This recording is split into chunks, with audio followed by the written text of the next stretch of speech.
नमस्कार मित्रांनो, राज्यात मनपाची आता अभय योजना सुरू होणार आहे।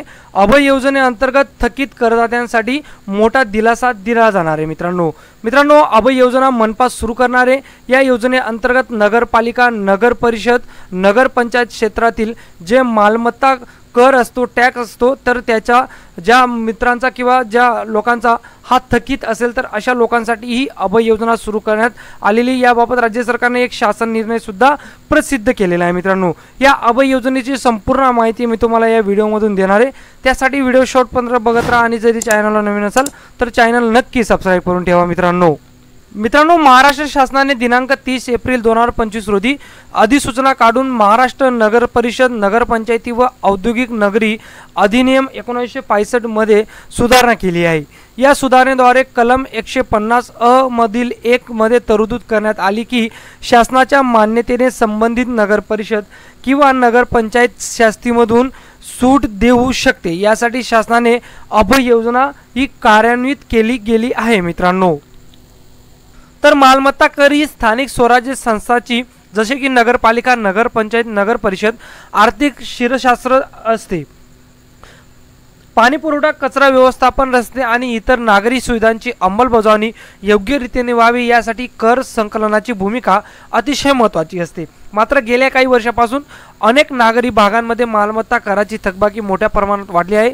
याचे प्रमुख कारण म्हणजे वेळेवर कर न भरणाऱ्यावर दरमहा आकारली जाणारी 2% शास्ती, ज्यामुळे मूळ कराच्या रकमेला तुलनेत शास्ती जास्त भरावी लागते आणि त्यामुळे करदात्याचा कर भरण्याचा उत्साही कमी होत असतो।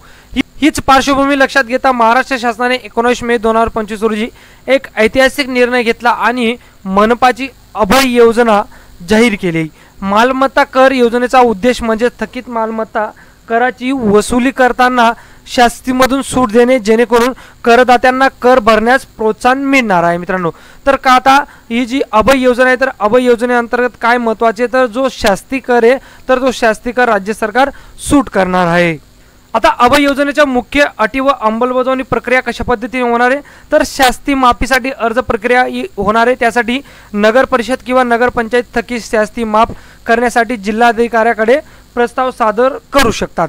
त्यानंतर 50% शास्ती माफीचा अधिकार हा जिल्हाधिकारी अशा प्रस्तावावर प्राप्त झाल्यापासून 30 दिवसांत निर्णय घेतील, ते म्हणजे 50% शास्ती माफीपर्यंत निर्णय घेऊ शकतात आणि हा निर्णय अंतिम असेल। मित्रांनो, त्यानंतर 50% पेक्षा जास्त अधिक माफीसाठी विशेष प्रक्रिया असणार आहे, ती म्हणजे 50% पेक्षा जास्त अधिक शास्तीसाठी किंवा शास्ती माफीसाठी जिल्हाधिकारी, आयुक्त, नगर परिषद प्रशासन यांच्याकडे अभिप्राय प्रस्ताव सादर करावा लागणार आहे। आता ही योजना राबवण्यामागचे कारणे काय तर वाढती थकबाकी हा महत्त्वाचा कारण आहे। त्यानंतर करदात्याची अडचण, त्यानंतर शास्तीचे ओझे जास्त झाल्यामुळे आणि वसुलीवर परिणाम याचा मोठ्या प्रमाणात होत होता, त्यामुळे राज्य सरकारने हा महत्त्वपूर्ण पाऊल उचललेला आहे। आता ही अभय योजनेचा फायदा काय होणार आहे तर शासनाला आर्थिक मदत जसे की थकीत कर वसूल होऊन नागरिक सुविधांसाठी निधी उपलब्ध होईल। त्यानंतर करदात्यांना दिलासा मिळेल, ज्या वाढलेली शास्ती माफ झाल्यामुळे कर भरणे परवडणार होईल।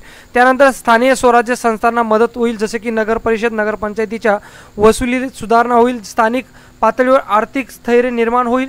त्यानंतर कर संकलनात वाढ होणार आहे, जसे की करदात्यांना संधी देऊन त्यांना अधिक जबाबदार बनवले जाईल, ज्यामुळे नियमितपणे कर भरण्याची सवय ही लोकांना लागेल। मित्रांनो, आता राज्य सरकारने अभय योजनेच्या अंमलबजावणीबाबत काही आव्हाने करण्यात आलेली, ती म्हणजे जनजागृती करणे, राजकीय हस्तक्षेप याच्यामध्ये टाळण्यासाठी राज्य सरकारने सांगितले।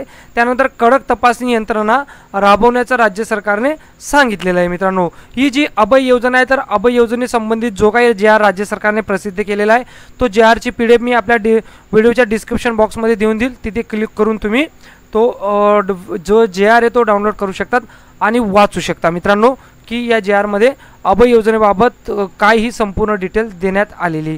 हा बघा तो JR आहे जो की महानगरपालिका आणि नगर परिषद यांच्यामध्ये जे कर सवलतीबाबत राज्य सरकारने अभय योजना सुरू केली त्याबाबत हा JR आहे। मित्रांनो, व्हिडिओ जास्तीत जास्त मित्रांपर्यंत नक्कीच फॉरवर्ड करा। व्हिडिओ आवडला असेल व्हिडिओला लाईक करून ठेवा। अशाच महत्त्वपूर्ण अपडेटसाठी आपल्या चॅनल देखील सबस्क्राईब करून ठेवा। मित्रांनो।